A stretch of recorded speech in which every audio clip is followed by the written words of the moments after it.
ngatichimboonai zvaanoita kana achifamba from point A to point B. Unonyatsoona kuti zvinhu zvacho hazvina kumira zvakanaka ipapapa. Panotodiwa help.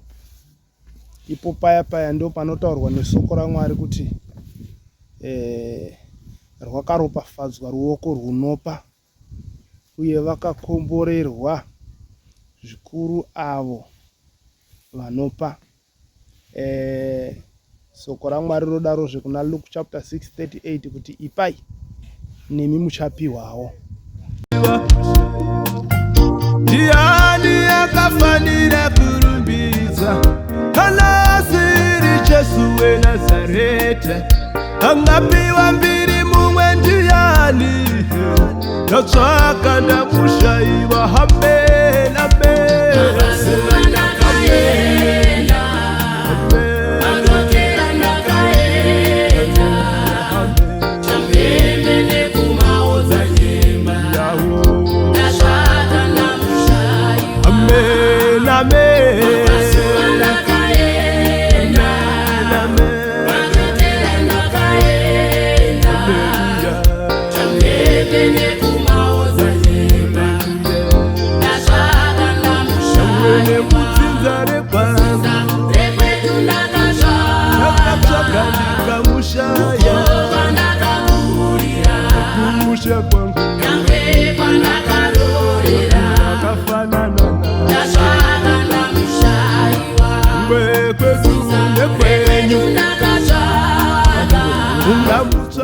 Brighton ndakaberekwa gore ra 1992.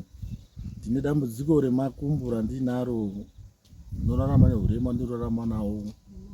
Handifambi, ndofamba ndichikambaira, but ndikaona rubatsiro rwekuti ndionawo chinondisimudza ndokwanisa kusimuka, ndorubatsiro rwandinaro, ndogara kuno kukwa odds. Dambudziko rakatanga sei? Rakatanga ndichiri mudoko. Rakakonzerwa nei? Zvakangotango ndotanga kumira. Taurisai. Handotanga kutanga ndada kumira ndobva zvakangotangira. Saka zvinonzi chii? Iproblem yeiko iyoyi? Patakamboendawo hedu patakazoenda kumadhokota takabva tanzi pane tsinga yegumbo yakadambuka. Saka ndo rwakakonzesa kuti gumbo ripote richiruza zvarunoita izvi. Saka maoko? Maoko pamwe nyaya yekusimuka kwandaita mazuva ano ndichiri kusimuka. Ndaingosimuka ona kaita zvekugonya kudai so. Maoko ari kudii? Aiwa, zvigunwe zvacho hazviswatuki. Zvigunwe zvemaoko hazviswatuki? Hazviswatuki. Alright. Inini ndinoitwa Ana Gasafu. Ndini mainini waBrighton, mwana wasisi wangu. Brighton ane problem yemakumbo nemaoko, haafambi, anoita zvekugwesha. Dambudziko rake rakasotanga ari mwana mudoko stereki. Paanga ari kukambaira akuda kutanga kusimuka, ndo paakatotadza zvese. Paenda kumadhokota, asisi waingoenda kumadhokota wachizi tsinga yedze mwana dzakatetepa stereki hadzigoni kuti asimuke adini afambe. Saka ni chichemo chedu changu changa chiri chekuti dai ndawanawo anobatsirawo kana newheelchair zvayo kana nechikafu ndisamai wacho ndiri chirikadzi handinawo pekuti ndotangira papi, ndinotoona nekupamba nekutsvaga kungopambarawo kuendawo mumaricho. Saka ndaikumbirawo rubatsiro mhuri yeZimbabwe. Alright. Brighton uyu mai vake ndisisi wenyu? Ndisisi wangu. Vari kupi? Vakashaika. Okay. Ko baba vake? Vakashaika. Saka Brighton inherera? Inherera. Okay. Saka dambudziko iri aisiyo here inonzi mheta makumbo? Handizii nekuti kuchipatara tina kumbotsanangurirwa zvemheta makumbo. Alright. Saka zvakatanga ari kuda kutanga kumira? Kumira. Bva zvatongo dhakwira ipapo? Ipapo. Okay. Kuda kuedza kudai majekiseni ese anga aingobaiwawo and ma-BCG matetanus measles yese aingobayiwawo. Okay, Hatizivi kuti chakazoitika ipapo chii. alright. Saka ana kumbobvira wanawo here rubatsiro rwekuti awanewo wheelchair nechichiyo, kana kutiwo vanobatsirawo vanorarama neurema hapana vakambomuitirawo something here kubva Vazhinji achikura? vanongodaro, vanongouya votibvunza, totaura zvakadai akati mirai munoona ndisu, kwaenda vanhu havadzoki. Ndofunga vakauya vanhu 3 vachiti tiri kumutsvagira madhona, toda kumupa rubatsiro kana nezuva rimwe kana nekuenda, kuti varivo vari kupiwa rubatsiro rwacho hameno, hatina. Kana welfare yakauya ikanyorwa, vanhu tikaenda konyoresawo zita rake harimbodaidzwawo, rinenge risitoripo. Hameno kuti chii chinoitikawo. Okay. Yo, saka izvozvizvi ndiri kuda kuti Brighton ambotiratidza kuti kana achida kumuvha kubva paari apa achifamba kana kuti kusvika zvakaita apo unofamba sei. Ndo zvatoda kuti tione. Zvakanaka. Ngatichimboonai zvaanoita kana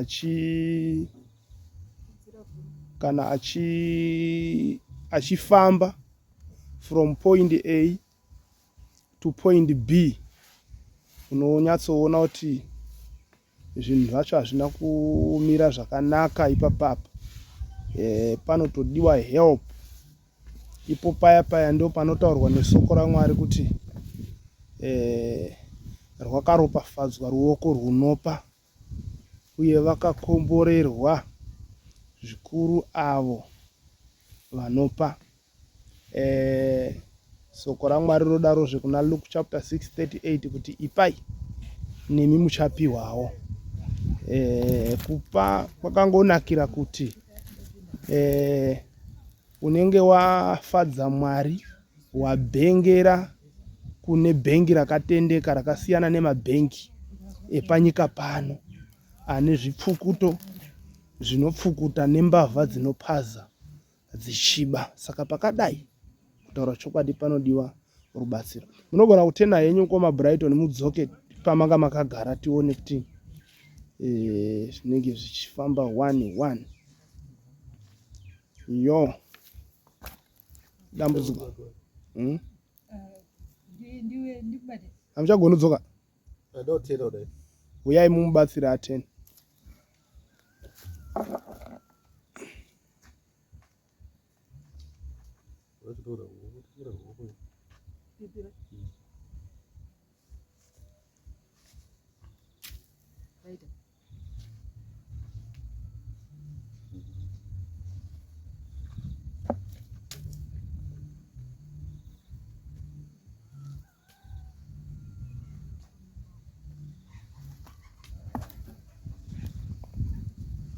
Saka pasina tsvimbo iyo haufambi. Unenge kumaoko anenge oho.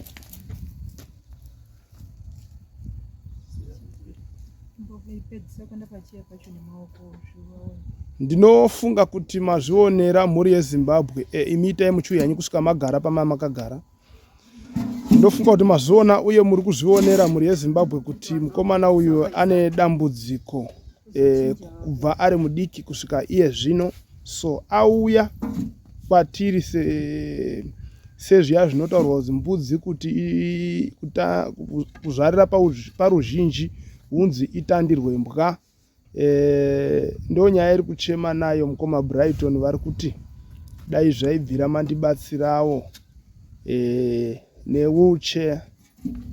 Ini handichangooni sewheelchair chete kuti ndio inodiwa, asi taakuona kuti munhu anotongoda kujekerwa nezvaanenge afungawo kuti ndikamubatsira nezvakati zvinogona kumubatsira mukomana uyu.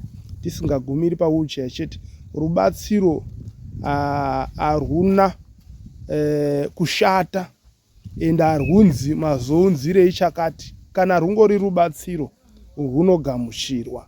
Saka tinokutendai vose vachabatsira. Mwari akukomborerei. Kune vano right, mukoma Brighton, kune vanoda kukubatai, kutaura nemi kana kukuisirai mari. Mune eco cash number here? ecocash namba ndinayo. Nefoni inoita kufonereka? Ndinayo. Namba yacho inoti chinyi? 0777 0777 88 35 56. 56. Ngati idzokorore futi. 0777 0 mira musamanya. Tangisai. 0777 88 35 56. Iri pa WhatsApp ere? Iri pa WhatsApp. Isi pa WhatsApp. Haisi pa WhatsApp. Isi pa WhatsApp. Kufona nematext ne-ecocash. Ne-ecocash chete. Okay, fine. Inyaya yakanaka mukoma Brighton. Thank you. Alright. Kana inamba idzi dzinongori dzekufona chete nemameseji hadzisi pa WhatsApp. Vanenge vachida kucommunicata navo zveWhatsApp munenge maakushandisa nhamba dzeutindi TV dziri padenga pescreen idzo. Dzamuri kuona padenga pescreen idzo ndidzo nhamba dzamunenge maakushandisa kana maakuda kuita zveWhatsApp. Handitika? So tinokutendai zvikuru kune vose vachabatsira Mwari vakuitire zvakanaka, vakukomborerei, vawedzere pamuchatapudza ipapo muzita raJesu. Tosangana muzvirongwa zvinotevera. Fear not, sin not.